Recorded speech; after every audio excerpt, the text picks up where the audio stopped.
Muy buenas a todos. Aquí estamos en el nuevo podcast Expediente Sonar con Manuela Navarro y Juan Miguel Lemos. En este podcast vamos a resolver la pregunta de ¿por qué el terror de antes y de ahora ya no da miedo? Da risa. Ese terror que antes nos generaba impacto, que nos generaba susto, ya solo nos da como igual, risa. Para empezar a responder la pregunta que nos dijo mi compañero, vamos a hacer un análisis de la película que yo elegí, It, que es más actual, y la película que él eligió, La pesadilla en la calle Elm Street. empezando por mi análisis, donde la película se sumerge como en un grupo de adolescentes perdedores, que así mismo se llaman, donde presentan como It, en este caso, un monstruo en el que incluyen partes sobrenaturales de la película y recursos sobrenaturales, así como psicológicos, ya que llega a representar varios miedos que uno puede tener más que todo en la adolescencia. Por ejemplo, Eddie, que es uno de los amigos, llega a tener un miedo bastante profundo por enfermedades, por la salud que se le inculca a su mamá, y se llega a representar por It y por miedos profundos, así como los otros. Entonces llegan a ver una mezcla, pero cuando, por ejemplo, con otros tipos de películas como gore o horror corporal, donde no tiene un propósito contextual o ético o de los personajes específicamente para que el lector se identifique, se llega a quitar ese propósito y el recurso en el que usa lo sobrenatural o lo grotesco no funciona, ya que no llega a haber una identificación social o individual en el lector.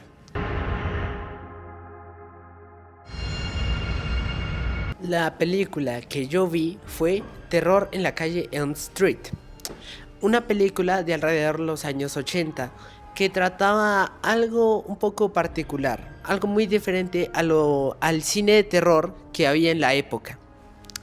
Esta película trata de en cómo una calle aparece un ser sobrenatural, Freddy Krueger. Este ser sobrenatural parece que te ataca en los sueños y cuando despiertas una vez más tienes esas heridas que él te cometió. Ahora, coloquémonos un poco en contexto. Alrededor de esa época estaba muy famoso ese tipo de terror de, por ejemplo, Viernes 13, Jason, que te cazaba, que te ponía en una situación donde tú podrías haber estado. Por ejemplo, aquí ocurre en una calle completamente normal de Estados Unidos, al cual es el público al que va dirigido esta película. Así que como que uno lo interioriza, como que le da miedo porque uno dice, eso podría haber sido yo, porque eso está tan relacionado conmigo. Ahora, si intentamos responder la pregunta, imagínate que vas a sentarte a tu sala, estás poniendo la película que hace algunos años te generó terror de niño. La prendes y... ¿qué rayos? Eso no daba miedo, daba risa. Te insensibilizaste con el tiempo. De repente ese cuarto lleno de sangre como que era normal. Que esa puñalada en el corazón por el cual hiciste de niño, de repente daba igual.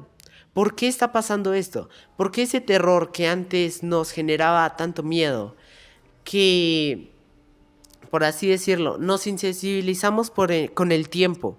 ¿Por qué está ocurriendo esto? Siguiendo con el tema y la sensibilización que se llega a tener, y también recogiendo el análisis de su película y la mía, se llega a ver que antes los recursos que usaban, que por ejemplo decía sobre lo neutral o esto me pudo haber pasado a mí, ya no se llega a usar tanto en las películas actuales como la que analicé yo, porque eso ya no es algo tan identificable, porque antes no estaba tan desarrollado muchas cosas en la industria, o tipo tenían muchas cosas por descubrir, entonces habían tantas cosas desconocidas, y por lo que muchas personas saben, el miedo es el miedo a lo desconocido, a lo que no sabes, pero en IT no buscan qué es el miedo dentro de lo desconocido, sino dentro de lo que ya conoces.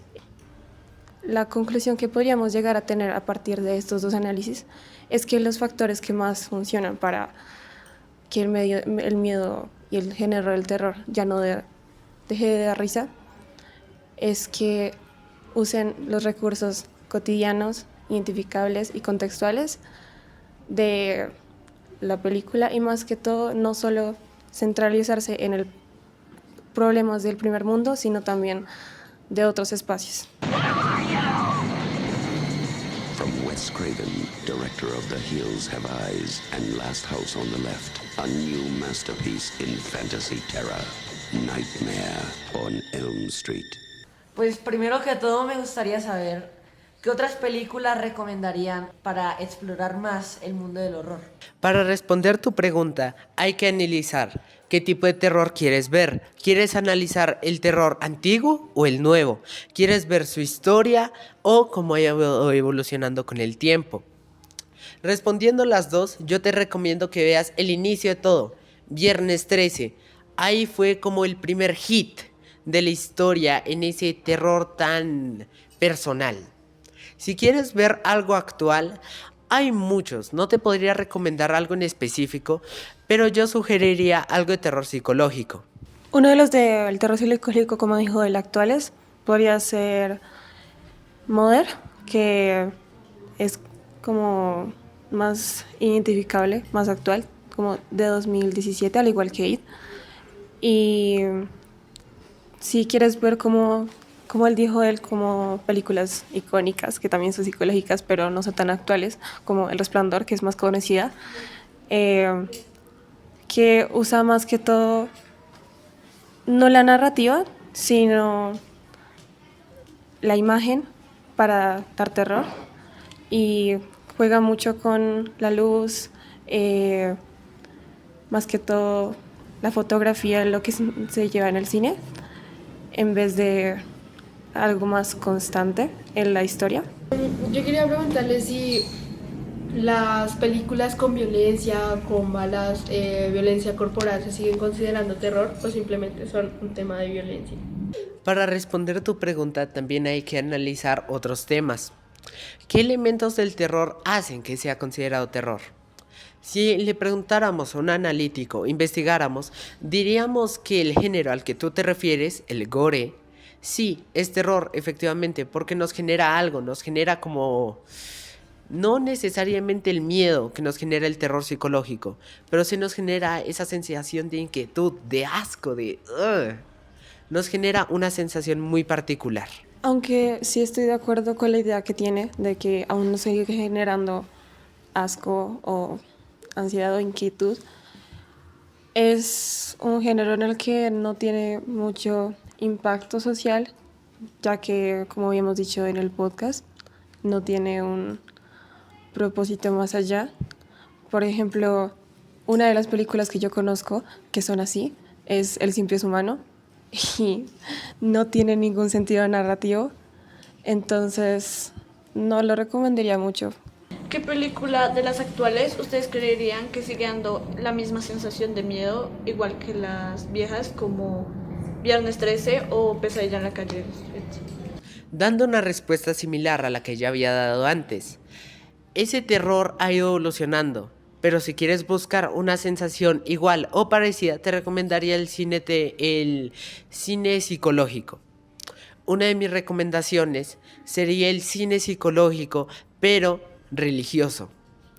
Es algo bastante polémico, la verdad, no voy a mentir, pero es algo que da esa sensación, porque la religión es algo tan humano, tan cercano a nosotros, que da esa misma sensación de inquietud que hace, no sé, 40 años de ese podría haber sido yo. Y como complementando, en la necesidad, tipo, en la película de Elm Street, se usaba la necesidad y el sueño como recurso para el terror.